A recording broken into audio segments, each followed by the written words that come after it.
इस्लाम आज नहीं पैदा हुआ है, 14 सदियां गुजर गई। आज तो हिंदुस्तान में कोई गांधी के कद का लीडर है कोई नहीं है, नेहरू के कद का लीडर है कोई नहीं है। चोर बेईमानों से सारा हिंदुस्तान भरा हुआ है साहब। जाहिल दी ग्रेट जिसके पास कुछ नहीं, कोई कहीं पढ़ा नहीं लिखा। यहाँ तो साहब ऑक्सफोर्ड का पढ़ा लिखा मौजूद है, कैम्ब्रिज का पढ़ा लिखा मौजूद है, अमेरिका की बर्कली यूनिवर्सिटी का पढ़ा लिखा मौजूद है। कोई उसको मंत्री तक बनाने को तैयार नहीं है। लेकिन साहब क्या क्या करें, हिंदुस्तान की बदकिस्मती है कि साहब चाय बेचते बेचते अचानक आके पूरे हिंदुस्तान का राजा बन जाना है। अब यहाँ आईन मौजूद हैं, कैम्ब्रिज के बैरिस्टर मौजूद हैं, ऑक्सफोर्ड के पढ़े लिखे लोग मौजूद हैं। यानी ये सारा 150 करोड़ हिंदुस्तानी जो हिंदुस्तान में है, जैसे बड़ा से बड़ा पढ़ा लिखा IAS ऑफिसर सब मौजूद है। अब हुकूमत कौन करेगा? कोई साहब गृह मंत्री कौन बनेगा, जैसे तैसे CM कौन, जैसे तैसे राजनीति है, जैसे तैसे जिसको चाहा बना दिया। पढ़े लिखों की कदर कहाँ है? अब पढ़ा लिखा उसके झोला डोरा है साहब। कम पढ़ी लिखी खातून है वो राज कर रही है, और जो पढ़ा लिखा साहब जो बैरिस्टर और PhD करके आया है, अब वो उनके पीछे हाँ हाँ हाँ हाँ मैडम, हाँ मैडम, हाँ मैडम, हाँ मैडम, हाँ मैडम, हाँ मैडम, हाँ मैडम कर रहा है। जिस मुल्क में इतना बड़ा पढ़ा लिखा आदमी हाँ मैडम करता हो, और साहब कम पढ़ा लिखा आदमी राज करता हो, क्या हाल उसका होगा? इससे पहले जो लोग थे वह लोग बहुत लगनशील थे, मेहनती थे। उन लोगों ने अच्छे थे, अगर बुरे थे तो बहुत बड़े सख्त दुश्मन थे, जिन्होंने ऐसा फॉर्मूला फेंका। आज 400 साल से हिंदुस्तान में आग लगी हुई है, और आज साहब इन्होंने ऐसा पैसा फेंका कि उस आग को उन्होंने बुझाने के लिए हमने जो तीर मारा है, आज तक कोई तीर नहीं मारा है। हमने एक जंग का ही खात्मा कर दिया है। हमने साहब एक जज को लेकर के ऐसा कर दिया, बहुत बड़ा काम तारीख के को ही मैंने समाप्त कर दिया है। यानी 400 साल की जो ऐसे ऐसे फॉर्मूलाज देने वाले थे, जो मुसलमानों को मैं परेशान करना, सताना, तरह तरह की बातें करना, पूरी ट्रेन का लगा देना, मारना पीटना, ये सब क्या चीज? आज आग लगी है, किसी वजह से लगी है। जो फंस गए हैं सब्र करें, उसके बाद हम लोग जहां कभी आवाज उठाएं ऐसा जुल्म ना हो, हमारे लोग जो बड़े बड़े पॉलिटिशियन हैं वो आवाज उठाएं, ये सारा काम होता रहता है। लेकिन वो साहब उस सड़क पे मैदान में एक दिन आई और आने के बाद बोलती है कि मौलाना कहाँ है, टोपी वाला कहाँ है, टोपी पहनने वाला कहाँ है, उस सजदा के निशान सर पे लगने वाला कहाँ है? तुम आई हो आज एक प्रोटेस्ट करने के लिए, प्रोटेस्ट करो, आवाज निकालो। अगरचे हमारे नजदीक वो दुरुस्त नहीं है तुम्हारा ऐसा करना, लेकिन तुम समझती हो कि हमने अच्छा काम किया है, ठीक है। आप सड़क पे आ गई, आप उनके खिलाफ बोलिए, आप उनके खिलाफ बोलिए, मुतालबा कीजिए। आप गवर्नमेंट के खिलाफ बोल रही है, बहुत अच्छा काम है, आप बोलिए और अल्लाह से दुआ कीजिए, और फिर आप बोल के चली जाइएगा। हम अपना फर्ज अदा कर दिया। अब फर्ज अदा करने का मतलब ये थोड़ी होता है कि मौलाना को बुरा कहें, पीर साहब को बुरा कहें, लीडर कहाँ है, आज कल तो त्रिपुरा में आग लगी है, कल तुम्हारे घर में आग लगेगी। यानी उनके साथ में जो प्रोटेस्ट में नहीं निकलेगा तो अब वो आग में जलेगा, उसके घर में फसाद होगा।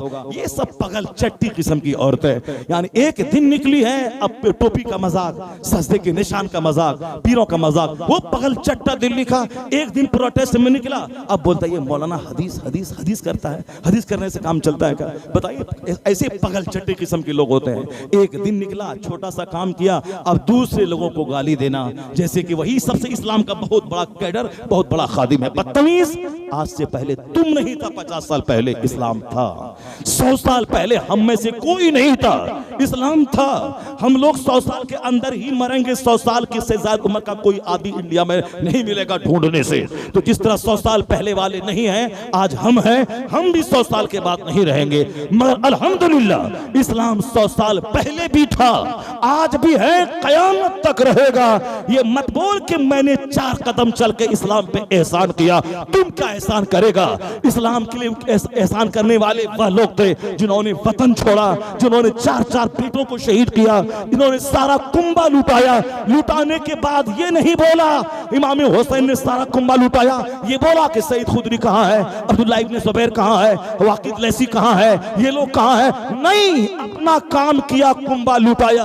कोई शिकायत नहीं अबू सईद खुदरी से, वो जिंदा थे। कोई शिकायत नहीं हजरत वाकिद लैसी से, वो सहाबी रसूल जिंदा थे। कोई शिकवा नहीं उक़बा इब्न आमिर से, वो जिंदा थे। कोई शिकवा नहीं मदीने के मुसलमानों से, वो सबके सब सहाबा ताबी थे। अपना काम किया, अल्लाह से कबूलियत की भीख मांगी, चला गया। तो इखलास के साथ जो कुर्बानी देता है, तो हर का सब काम करने वाला तो अल्लाह ही ताला है। अल्लाह ही दिल बदलने वाला, अल्लाह ही माहौल बदलने वाला, अल्लाह ही काफिरों के सीने में इस्लाम घुसाने वाला, अल्लाह ही मुसलमानों को इज्जत देने वाला। तो तुमने अपना काम किया, बाकी इस्लाम स्टेबल कैसे होगा? जिसका मजहब है उस पर छोड़ दे, वो अल्लाह कैसे करेगा? हुसैन ने कुर्बानी दी, उनकी लाशों को घोड़े की टापों से रौंद दिया गया, उसका बेनिफिट क्या मिला? हुसैन की कुर्बानी ने इस्लाम को अरब से निकाल के पूरी दुनिया में तूफान की तरह तरफ फैला दिया। उनकी हमदर्दियां बढ़ गई, मुसलमानों का जुनून बढ़ गया, कातिलों की नफरत उनकी निगाह में बस गई। फिर कलमा पढ़ने वालों की तादाद में इजाफा हुआ, इस्लाम की खातिर काम करने का हौसला मिला।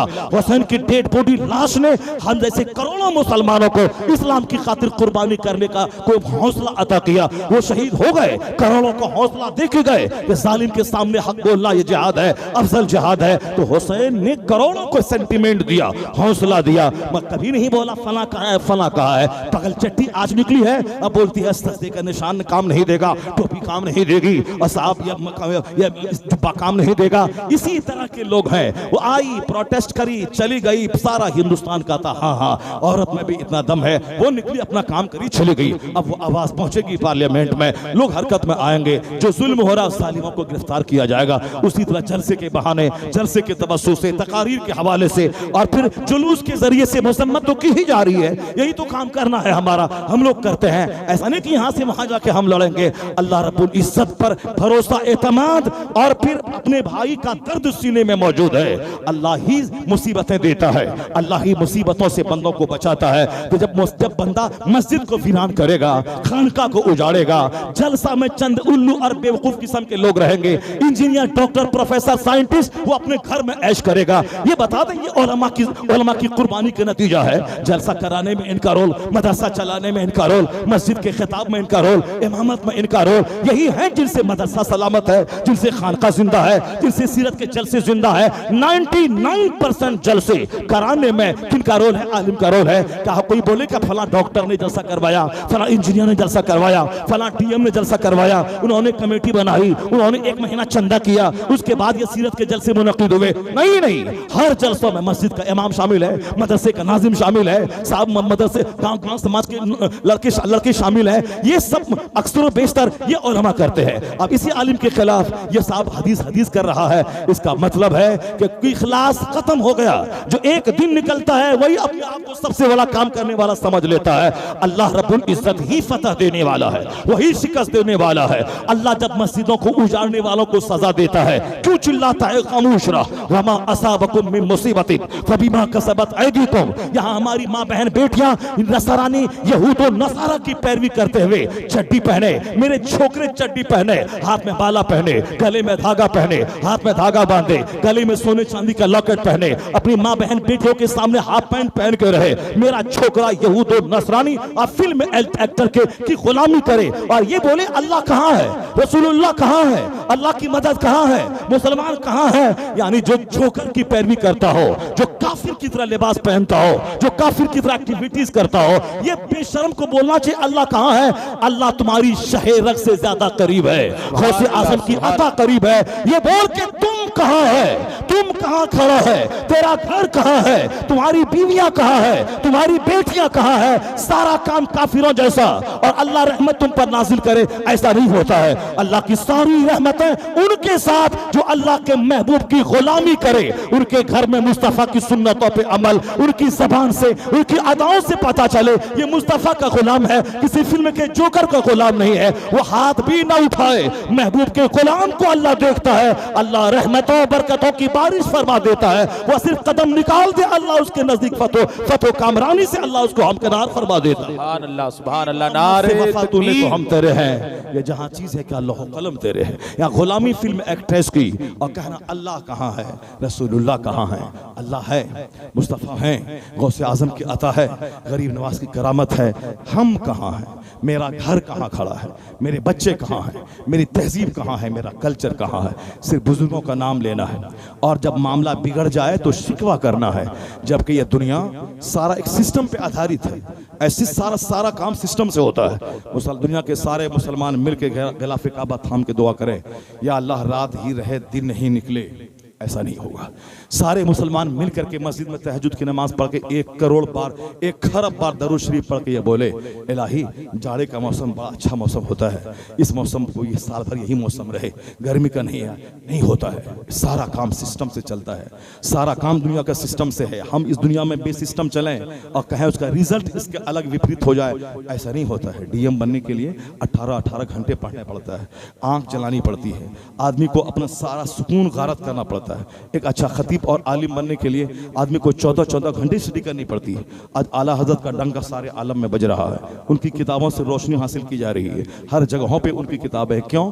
ऐसा नहीं कि वो मेरी तरह खा के तुन ऊंचा किया था, ज्यादा खाने वाले का तुन तो ऊंचा होगा। बड़ी प्यारी बात ये साहब ने कह दी आज कि आज हम लोग गले गले मिलते हैं तो सीना कम मिलता है, पेट ज्यादा मिलता है। बड़ी शरीफुतबा आदमी है, ऐसी से बातें बोलता है कि बहुत देर तक तन्हाई में हंसना पड़ता है। अब ये बोलते हैं कि आजकल सीना सीना लोग मिलते हैं तो सीना नहीं मिलता है, पेट मिलता है। पेट क्यों मिलता है? सही बात है, जाहिर सी बात, खा खा के पेट ऊंचा हो गया सबका। अब पीर साहब खाएंगे और सो जाएंगे, पेट ऊंचा नहीं होगा तो क्या होगा? मौलाना साहब खाएंगे और सो जाएंगे, पेट तो ऊंचा होगा। जबकि वैज्ञानिक कहते हैं कि रात में खाना खाने और सोने के बीच में कम से कम 2 घंटे का फासला होना चाहिए, और उस 2 घंटे में दाना पच जाए, बुखारात सब तहलील हो जाए, ताकि खूब गहरी नींद 5 घंटे भी ले ले तो बहुत काफी है। तो हार्ट पे कोई बोझ नहीं पड़ेगा, ब्रेन पे कोई बोझ नहीं पड़ेगा, लीवर पे कोई बोझ नहीं पड़ेगा। खाया सो गया, खाया जब सो गया, सोने के आलम में सारे आज़ा सुस्त पड़ जाते हैं। उस वक्त अगर लीवर में ताज़ा दाना है तो उसको मेहनत करनी पड़ती है, तो फिर क्या अच्छी गहरी नींद नहीं आएगी। वो सारा धुआं यहाँ का गैस सीने पे जम जाएगा, हार्ट की बीमारी बहुत जल्दी हो जाएगी। वो सारे बुखारात दिमाग पे आ जाएंगे। वो 8 घंटे सोने के बाद भी वो सर में दर्द रहेगा कि 3 दिन तक वो दर्द खत्म नहीं होगा।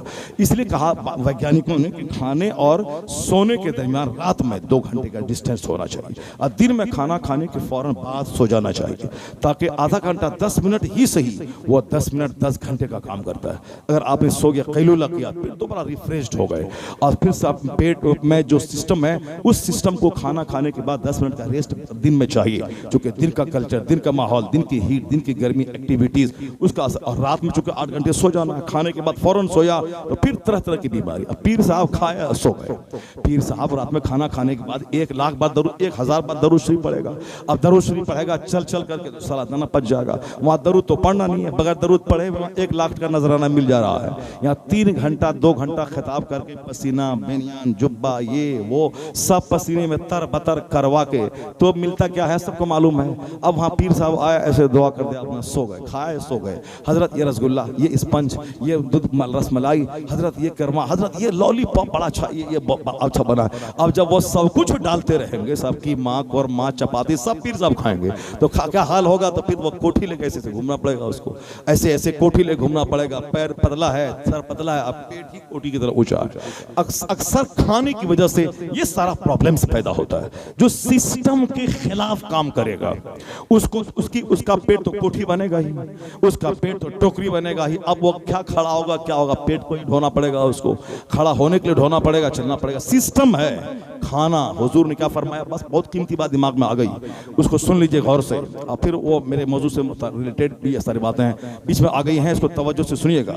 एक तो बात है कि खाना सो जाना, कोठी तो बनेगा ही। सरकार की सुन्नतें क्या है उसके ताल्लुक से एक नफीस कहानी सुन लें। अरब ममालिक का एक नौजवान, हमारे बेटे भी उसी टाइप के होते हैं जो वो था, मगर अल्हम्दुलिल्लाह हिंदुस्तान में हालात कुछ बेहतर हैं, और जो लोग आला हजरत से रिलेटेड हैं उनके हालात और भी थोड़ा अच्छे बेहतर हैं। लेकिन जो इससे हट के जहां है वहाँ दुश्मनी है, नफरतें हैं, गालियां हैं, मुरीद भी गलंडर, पीर भी गलंडर, दोनों गलंडर नंबर 1। तन्हाई में देखेंगे सब गलंडर, यानी वो जो कुछ भी है सब नुमाइश है। और यहाँ जहाँ इल्म है, इल्म की रोशनी है, वहाँ कोशिश की जाती है कि वहाँ नफ्स, शरारत, वो सब बात में रहे, इल्म की रोशनी में उस प्रॉब्लम का हल ढूंढा जाए। वो तो बड़ा एहसान है रजा का, वरना आज तो मौलवी को मदरसे से निकाल दिया जाता और सब मस्जिद में ताजिया रखा जाता, खूब वहाँ मस्जिद में ताजिया घुमाया जाता, वहाँ कब्रें बना करके औरतें आके वहाँ पानी डाल करके मिन्नतें मांगती कि हुसैन की कब्र यहाँ मौजूद है, सब कुछ होता।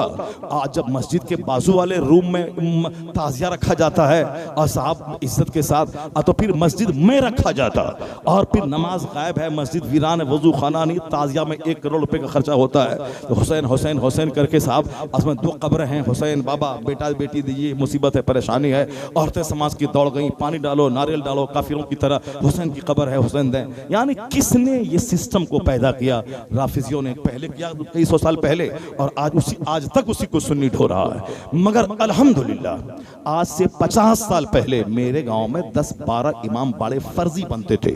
हिंदुओं की तरह केला का दरख्त काट करके दीपावली में लोग दुकान के सामने डालते हैं, उसी तरह मुसलमान भी चारों तरफ केला का गाछ गाड़ता था, चारों तरफ से वो साहब वो टट्टी बांधता था, फिर ऊंचा करता था। क्यों? चारों तरफ सीढ़ियाँ आती थी, वहाँ फातिहा पढ़ी जाती थी और बद्दी ढोल बजाया जाता था और फिर औरतें आके मिन्नतें मांगती थी। ये इमाम बाड़ा है, इमाम बाड़ा है। अब फर्जी करबला है, वहाँ सब ने शान ताजिया उसको तोड़ा, उसको कब्र भरा, दफन कर दिया। और फिर उसके बाद 3 दिन के बाद तीजा होगा, चूंकि हुसैन आजम मर गए वहाँ, उनको दफन कर दिया गया करबला में। अब 3 दिन के बाद तीजा होगा, 10 दिन के बाद 10वां होगा। ये सारा फर्जी वाड़ा सब राफिजी शिया बदतमीज ने किया है। हर साल इमाम हुसैन के मरने का, करबला में गाड़ने का, फिर तीजा करने का, ये सारा फर्जी वाड़ा इन्होंने किया है। आज अल्हम्दुलिल्लाह आज पूरे हिंदुस्तान में पहले के मुकाबले में ये साफ फर्जी बातें खत्म हो गई। जो जाहिल दी ग्रेट पीर है, जो इन जाहिलों से पलता है, वही उसकी वकालत कर रहा था। कहाँ लिखा है, कहाँ ताज़िया करना चाहिए? ये लोग अहले बैत अताहार का दुश्मन है जो ताज़िया से मना करता है, जो कभी नमाज पे जोरदार खिताब नहीं किया, वो ताज़िया पे अब पूरी एनर्जी झोंक रहा है। समाज में शराब है, जिना है, शबाब है, बदअमलियां है, बेरा रवि है, इस्लाम के नाम पे कुछ नहीं, सारा कल्चर काफिरों का है। कभी नहीं बोलता वो, मगर ताज़िया के बारे में पूरी ताकत लेके आ जाता। हाँ, बनाना जायज है, ये करना है, वो करना है। यानी जिसकी वकालत की जाती, किसकी? जहालत की वकालत की जाती है, क्योंकि उनको खतरा, उनके पास इल्म नहीं है। मगर मैं कहता हूँ आज अल्हम्दुलिल्लाह पहले के मुकाबले में आज गांव में एक भी फर्जी इमाम बाड़ा नहीं होता। फर्जी करबला में दफन कराने का जाहिलाना रस्म रिवाज, राफिजियत नाम की चीजें धीरे धीरे खत्म हो रही है। आज भी मस्जिदों के मेंबर से इमाम का खिताब है। उलमा की मजलिसें सीरत के जलसों में 2-2, 2.5, 4-4, 5-5 घंटे उलमा का खिताब अवाम सुनते हैं, पब्लिक सुनती है। आज जुमा का खिताब सलामत, ईदैन का खुतबा सलामत, सीरत के जलसे सलामत, मदरसों की चटाई सलामत। नहीं 1000 बच्चे, 100 बच्चे बुखारी पढ़ रहे हैं, इल्म जिंदा है। तो जो इल्म को मिटाने के लिए इमाम के खिलाफ, आलिमों के खिलाफ जहालत को फरोग दिया था, वो जहालत धीरे धीरे पांव के नीचे रौंदी जा रही है। और इल्म जिंदा, खिताब जिंदा, आलिमों की इज्जत जिंदा, वकार जिंदा। इस सदी में इस जिंदगी के पीछे इमाम अहले सुन्नत आला हजरत फाजिल बरेलवी का 75% रोल है। 1400 के करीब किताबें लिखकर इल्म और उलमा के वकार को जो जिंदगी अता फरमाई है, तो मानना पड़ेगा जहां रजा ने मेरे ईमान को की हिफाजत की है, वहीं आज अगर इल्म जिंदा है मुस्लिम समाज में, उलमा का वकार जिंदा है, तो इमाम अहमद रजा का फाजिल बरेलवी का रोल इसमें है। उनकी किताबों को पढ़ पढ़ करके उनके हमारे उलमा ने चीख चिल्ला के कहा, ये क्या 12 वफात 12 वफात 12 वफात, ईद मिलादुन नबी। उन्होंने फोन करके कहा, उस दिन में तो हुजूर पर्दा भी फरमाया है, क्यों नहीं वफात, जब वफात तुम मनाता है, ईद मिलादुन नबी करता है, वो तो 12 वफात है यार। चिढ़ना, जलना। सरकार तो जहां उसी तरह बाहयात है अपनी कब्र अनवर में, जिस तरह सरकार विसाल से पहले थे। फ़नबीयुल्लाहि हय्युन युरज़क़, हदीस गवाह है। इन्नल्लाह हर्रमा अलल अर्द अन ताकुल अजसाद अल अंबिया, अल्लाह ने जमीन पे नबियों के जिस्म को खाना हराम कर दिया है। हुजूर की जिंदगी, हुजूर की वफात दोनों यकसा है। सरकार पहले जमीन के ऊपर थे, आज अपनी कब्र अनवर में है। वहीं से उम्मत के अहवाल का मुशाहिदा फरमाते हैं। उम्मत मोहम्मद के सीने में सरकार है। इमाम गज़ाली कहते हैं, जब अस्सलामु अलैका अय्युहन नबी पढ़ो नमाज में, तो तसव्वुर करो कि सरकार मेरे सीने में है, मैं हुजूर को सलाम कर रहा हूँ। जब अपने घर में दाखिल हो जाओ, सलाम करो, घर वालों को कोई न रहे तो अस्सलामु अलैका अय्युहन नबी कह दो। सरकार जिंदा है, मोमिन के सीने में है, मोमिन के घर में है। आका अलैहिस्सलाम अपनी कब्र अनवर में जिंदा है। ये वफात की रट लगाए हुआ था। हमारे भी घर में आज से 40 साल पहले मुस्लिम सोसाइटी में सुन्नियों के घर में भी 12 वफात 12 वफात 12 वफात, चूंकि इसको जोर देने वाला वही था। मगर आज अल्हम्दुलिल्लाह 50 साल के अंदर वो चेंजिंग आई है कि आज 12 वफात का कल्चर खत्म हो गया। आज क्या है, रमेश बोलता है बैंक बंद है, ईद मिलादुन नबी की छुट्टी है। उमेश बोलता है कचहरी बंद है, ईद मिलादुन नबी की छुट्टी है। आज स्कूल बंद है, विलियम बोलता है ईद मिलादुन नबी की छुट्टी है। पहले मौलवी साहब 5 बच्चों को लेके जुलूस में निकलता था, सुन्नी मिलाद फातिहा चादर चढ़ाने वाला सुन्नी, ये बोलता था ये पागल को क्या हो गया है, 5 बच्चा को लेके निकला है मोहल्ले में, ये भी क्या जरूरत थी बदनाम करवाने की, 5 बच्चे को लेकर निकला है। क्योंकि वो अपनी शान के खिलाफ समझता था जुलूस में जाना। मौलवी साहब बच्चा, चलो मौलवी साहब बच्चा जा रहा है। आज अरबपति 10 करोड़ की गाड़ी लेके जुलूस में शरीक हो रहा है। आज खरबों पति आज पॉलिटिक्स की दुकान चमकाने के लिए सामने खड़ा होता है और 10 मीडिया वालों को बुलाता है, देखा मैं इस जुलूस की क़यादत कर रहा हूं, जबकि उसकी गिनती समाज में कुछ नहीं है, लेकिन मीडिया वालों को बताने के लिए जुलूस के सामने फोटो खिंचवा के कि हमने बहुत बार नेता है इसका, हमसे बहुत बार नेता है। नेतागिरी की दुकान चमकाने का इरादा चाहे जो भी हो, अरबपति जुलूस में है, करोड़पति जुलूस में है, गाड़ी नई लेके जुलूस में है, उनके चेले चपेटे जुलूस में है। एक मौलवी साहब 25 बच्चों को लेके निकलता था, मगर सब्र किया 10-20 साल तक। आज देहातों में लाख लोग, शहर में शहर बंबई में 50 जगहों से 50 हजार नहीं तो 4 लाख की तादाद में लोग जुलूस में निकलते हैं। आज जो चेन्नई जो बेंगलोर में जुलूस में निकलता था, आज उस तमिल मलयालम और तेलुगु प्रदेशों में भी बड़े जुलूस निकल रहे हैं। क्या देहात क्या शहर, लाखों करोड़ों आदमी जुलूस में निकल रहे हैं। हिंदुस्तान, पाकिस्तान, बांग्लादेश तो ईद मिलादुन नबी के खुमार में डूबा रहता है। घरों पे झंडे, जिस इलाके से गुजर जाए ट्रेन से, और झंडे बताते हैं कि अहले सुन्नत व जमात की ये बस्तियां हैं। ट्रेन रास्ते से गुजरे, मस्जिदों में साफ झंडे, लाइटिंग, समझ जाए ये खुश अकीदा मुसलमानों की बस्तियां हैं। ये घरों में झंडे, ये हाथ में झंडे। आज खरबों रुपए का कारोबार झंडे का हो रहा है। हिंदुस्तान के करोड़ों मुसलमान, 35 करोड़ मुसलमान, उसमें 5 करोड़ इन लोगों को छाड़ दें। मुसलमान हम नहीं बोलते जो नबी की तौहीन के इस्लाम से खारिज है, मगर लोग बज़ाहिर कहते हैं कि ये कलमा पढ़ने वाला है, तो हम चलो उनकी गुस्ताखी रसूल की वजह से हम 10 करोड़ को छाड़ देते हैं। 25 करोड़ मुसलमान हिंदुस्तान में अपने घरों पे झंडे, हाथ में झंडे। अब 25 करोड़ एक घर में 10 झंडे, 20 झंडे, मदरसों में झंडे, मस्जिदों में झंडे, खरबों का कारोबार झंडे का चल रहा है। आज ये झंडे स्टिकर झंडे, सब झंडे। किसने ये झंडे का माहौल अता किया? ईद मिलादुन नबी। क्या हिंदू क्या मुसलमान ईद मिलादुन नबी, स्कूल में प्रोग्राम, यूनिवर्सिटी में प्रोग्राम, बैंक में ईद मिलादुन नबी। सीने पे हाथ रख के बताइए, जो जाहिल दी ग्रेट पीर था वो भी मेरा मजाक उड़ाता था, आला हजरत का मजाक उड़ाता था। जो हमारे सुन्नी सेठ पैसे वाले थे वो भी मौलवी का मजाक उड़ाते थे। लेकिन आज इन्हीं मौलवी के खिताब का, इसके जुनून का, इनकी तहरीक का, मदरसा मस्जिद खानकाहों से इनके जुनून का असर आज ये दिख रहा है कि आज 99% मुसलमानों का तबका ईद मिलादुन नबी का जश्न मनाता है, जुलूस निकालता है, घर गांव गली जलसे मुनक्किद हो रहे हैं, सेमिनार मुनक्किद हो रहे हैं। मैं कहूंगा कि किनकी तहरीक ने आज ये दिन दिखलाया है? वही 100 साल पहले जिसने कहा था खाक हो जाए अदू जलकर मगर हम तो रजा, दम में जब तक दम है जिक्र उनका सुनाते जाएंगे। जिसने कहा था फर्श वाले तेरी शौकत का उलू क्या जाने, खुसरवा अर्श पे उड़ता है फरेरा तेरा। जिसने कहा था अर्श पे ताजा छेड़छाड़, फर्श पे तुरफा धूमधाम, कान जिधर लगाए तेरी ही दास्तान है।